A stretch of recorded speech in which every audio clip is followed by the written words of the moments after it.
Halo, kita jumpa lagi saudara dalam program Rema Restorasi melalui Alkitab bersama saya Pendeta Samuel Asaria Rapa. Pembacaan kita dalam Mazmur pasal yang ke-17. Demikian firman Tuhan. Diburu dengan tak bersalah, doa Daud. Dengarkanlah Tuhan perkara yang benar, perhatikanlah seruanku, berilah telinga akan doaku dari bibir yang tidak menipu. Daripadamulah kiranya datang penghakiman, matamu kiranya melihat apa yang benar. Bila engkau menguji hatiku, memeriksanya pada waktu malam dan menyelidiki aku, maka engkau tidak akan menemui sesuatu kejahatan. Mulutku tidak terlanjur tentang perbuatan manusia, sesuai dengan firman yang engkau ucapkan, aku telah menjaga diriku terhadap jalan orang-orang yang melakukan kekerasan. Langkahku tetap mengikuti jejakmu, kakiku tidak goyah.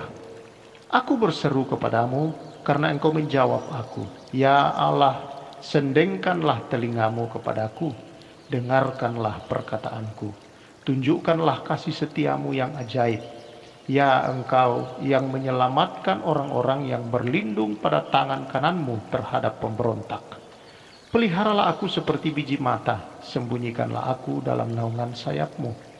Terhadap orang-orang fasik yang menggagahi aku, terhadap musuh nyawaku yang mengepung aku.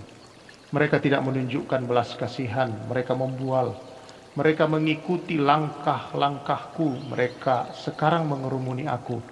Mata mereka diarahkan untuk menghempaskan aku ke bumi. Rupa mereka seperti singa yang bernafsu untuk menerkam, seperti singa muda yang mengendap di tempat yang tersembunyi. Bangunlah Tuhan, hadapilah mereka, rebahkanlah mereka, luputkanlah aku dengan pedangmu daripada orang fasik.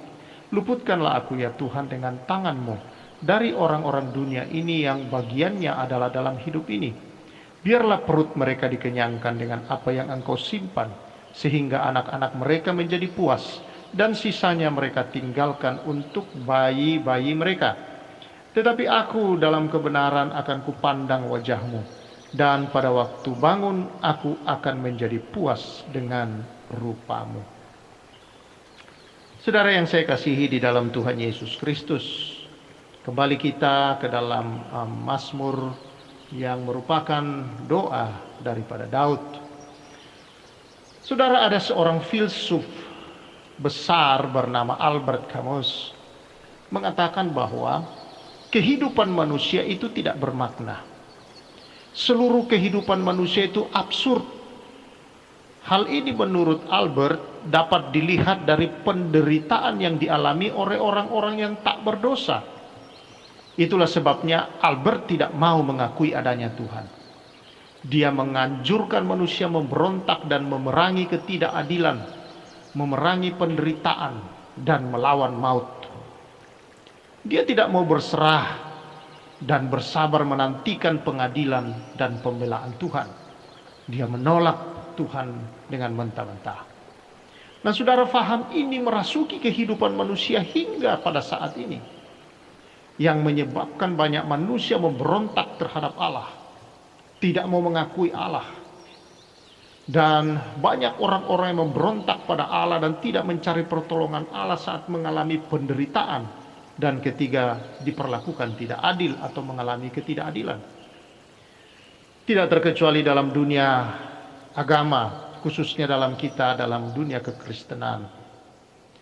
Contohnya di negara kita, saudara, menjadi Kristen itu dapat disamakan dengan menjemput masalah dan kesulitan. Ada banyak contoh yang bisa kita lihat di dalam kehidupan sehari-hari. Ada orang-orang yang ditawari kedudukan atau jabatan di dalam pekerjaannya, tetapi harus mengubah keyakinannya. Dan banyak bidang-bidang kehidupan ini, saudara, di negara kita yang selalu disangkut pautkan dengan masalah agama. Ya, dan selalu ditawarkan dengan hal-hal yang berbau agama, bila tidak ingin dipersulit. Nah, saudara, banyak sekali contoh, termasuk di dalam membangun tempat ibadah.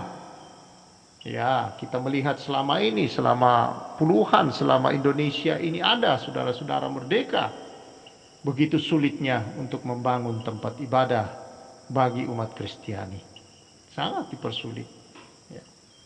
Nah, saudara yang saya kasihi di dalam Tuhan Yesus, contoh-contoh ini semua dan banyak bidang kehidupan di bangsa kita ini yang kita akan dipersulit kalau sudah berhadapan dengan hal-hal yang dicampur baurkan dengan agama. Bahkan anak-anak kita, anak-anak kecil di sekolah-sekolah tertentu seringkali menghadapi kesulitan, kecemoohan, dan berbagai hal karena masalah agama. Nah, bagaimana saudara-saudara supaya kita bebas dari filsafatnya Albert Camus dan tetap bisa setia kepada Tuhan, tidak menolak Tuhan di dalam masa apapun yang kita hadapi? Dalam pembacaan kali ini kita melihat bahwa Daud sadar bahwa kehidupannya yang sungguh-sungguh kepada Tuhan itu tidak menjamin bahwa dia akan luput dari ketidakadilan dan penindasan dalam hidup. Itu kita bisa baca dalam banyak ayat dalam ayat 3 sampai ayat yang kelima. Karena Daud menyadari bahwa dia hidup di dunia yang seluruh sistemnya sudah jatuh dalam dosa. Dan pemahaman akan hal inilah yang mencegah Daud untuk tidak memberontak kepada Allah. Sebaliknya Daud secara penuh penyerahan, dia menyerahkan perkaranya pada pihak yang memiliki kekuasaan dan berdaulat penuh atas dunia ini, yaitu Allah. Daud juga saudara di sini digambarkan tidak iri terhadap keberhasilan penindasnya, tapi justru Daud memohon agar para penindas dan keturunannya tetap menikmati kekayaannya.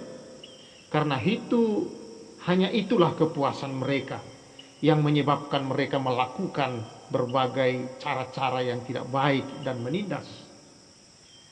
Nah, tetapi Daud sendiri saudara-saudara tidak berlindung dalam hal itu.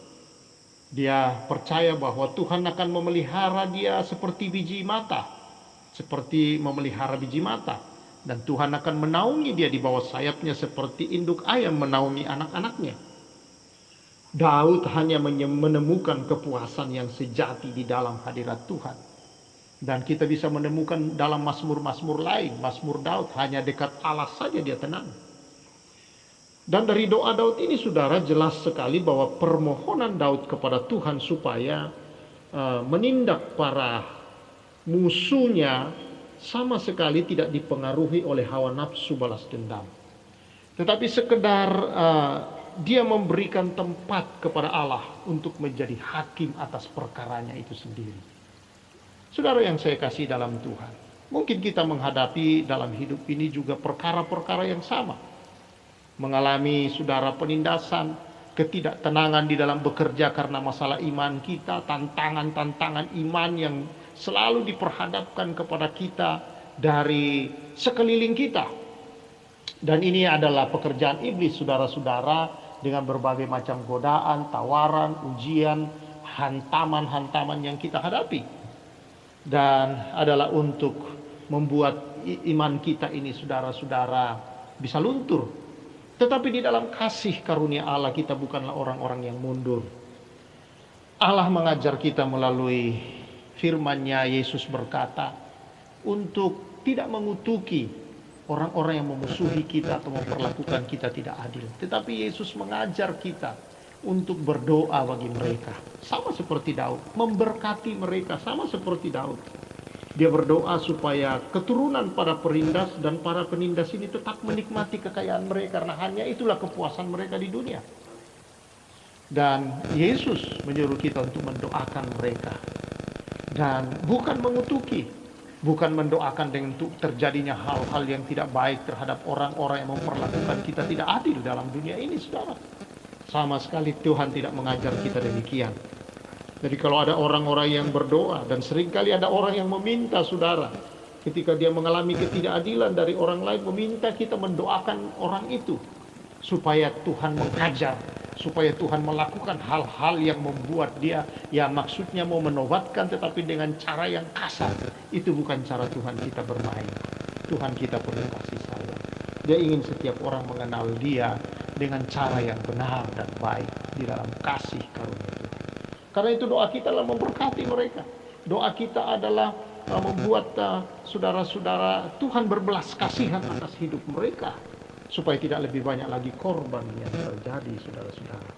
Dan Tuhan bisa membela perkara kita untuk mendatangkan kebaikan bagi kita. Tidak ada perkara, saudara, dalam hidup ini ketika terjadi Tuhan akan biarkan menghancurkan kita. Tetapi perkara-perkara itu mendatangkan kebaikan atas kehidupan kita. Jadi doa-doa kita, saudara, janganlah doa yang seperti berhawa nafsu membalas dendam. Doa amarah terhadap orang-orang yang memperlakukan kita tidak benar. Tetapi berilah tempat kepada Allah untuk menjadi hakim dalam perkara kita. Dia tahu apa yang harus dia lakukan menolong kita. Mungkin tidak terlihat cara-cara yang Tuhan pakai, tetapi Tuhan memiliki lebih dari 1001 macam cara untuk menolong setiap anak-anaknya. Dia dapat memelihara kita, saudara, menjaga kita seperti seseorang menjaga biji mata. Dia menaungi kita di bawah sayapnya, berlindung di bawah dia, saudara, seperti anak-anak ayam berlindung dari mangsa-mangsa yang ingin memangsanya dengan lari di bawah sayap, di bawah kepak sayap induknya. Demikianlah Tuhan kita, saudara yang saya kasih. Karena itu, saudara, bersandar pada Tuhan, datang kepada Tuhan dalam perkara-perkara yang kau hadapi. Berdoa, bersyukur senantiasa di dalam Allah. Di dalam syukur itulah, saudara, ada kekuatan ilahi mengalir. Ketika kita bersyukur dengan semua yang ada, bahwa artinya kita menyerahkan Tuhan untuk melakukan, untuk membela perkara kita, menjadi hakim atas hidup kita. Karena hanya dialah hakim yang adil atas setiap permasalahan yang kita hadapi. Puji nama Tuhan. Tuhan memberkati kita semua. Mari kita mengangkat doa kita kepada Tuhan. Tuhan, Engkau Allah hakim yang adil. Engkau Allah yang melindungi kami seperti memelihara biji mata. Seperti induk ayam yang melindungi anak-anaknya di bawah sayapnya. Demikian Engkau memelihara, melindungi kami di bawah sayap-Mu ya, sayap kasih-Mu ya Tuhan. Kami mungkin banyak menghadapi persoalan-persoalan, menghadapi ketidakadilan demi ketidakadilan Tuhan. Terhadap diri kami dari orang-orang yang ada di sekeliling kami, kadang-kadang dalam pekerjaan, di dalam bisnis kami tertipu dan sebagainya. Di dalam rumah tangga pun Tuhan kami bisa menghadapi hal-hal yang demikian. Tuhan, kami berharap hanya di dalam Engkau sebagai hakim yang adil. Kami berdoa bagi orang-orang yang melakukan ini terhadap kami, Tuhan, biar kasih karunia Tuhan atas mereka. Biarlah Tuhan berkat-Mu atas mereka, agar mereka mengalami kemurahan dan anugerah-Mu yang besar itu. Dan Engkau Tuhan adalah Allah yang mengasihi kami, sehingga kami tidak akan kehilangan hak apapun. Kami tidak kehilangan. Engkau berfirman, Engkau mengembalikan tahun-tahun yang hilang di hidup kami. Artinya Tuhan, bahwa ada banyak hal mungkin karena ketidakadilan kami rasa, tetapi Tuhan, kami tidak kehilangan apa yang menjadi bagian berkat yang Tuhan wariskan kepada kami. Terima kasih Tuhan, terpuji Engkau. Mulialah Engkau Bapa, agunglah Engkau Bapa. Engkau layak kami sembah, kami muliakan senantiasa. Terpujilah Kau, berkati umat-Mu Tuhan. Berkati anak-anak-Mu ya Tuhan. Biarlah di dalam menghadapi segala persoalan hidup ini Tuhan, kami tetap bersandar di dalam Engkau. Kami sadar Tuhan, bahwa Engkau adalah Allah yang maha kuasa, berkuasa dan berdaulat. Kami sadar bahwa dunia tempat kami tinggal ini, tatanannya Tuhan berada, sistemnya berada di bawah kuasa dosa. Itulah sebabnya adalah hal yang tidak mengherankan kalau ketidakadilan, penindasan terjadi. Tetapi Engkau ada di dalam Kristus Yesus memberi keadilan bagi anak-anak-Mu. Terima kasih Bapa. Terpujilah Engkau atas semua ini. Mulialah Engkau, karena Engkaulah penolong, penghibur. Engkaulah kebenaran kami Tuhan. Engkaulah kemuliaan kami yang mengangkat kepala kami. Di dalam nama Tuhan Yesus Kristus kami bersyukur menjalani hari ini dalam berkat Tuhan. Haleluya. Amin. Saudara yang saya kasihi, jalani hari ini di dalam iman dan percaya penyertaan Tuhan ada bersama saudara. Saya ucapkan salam restorasi.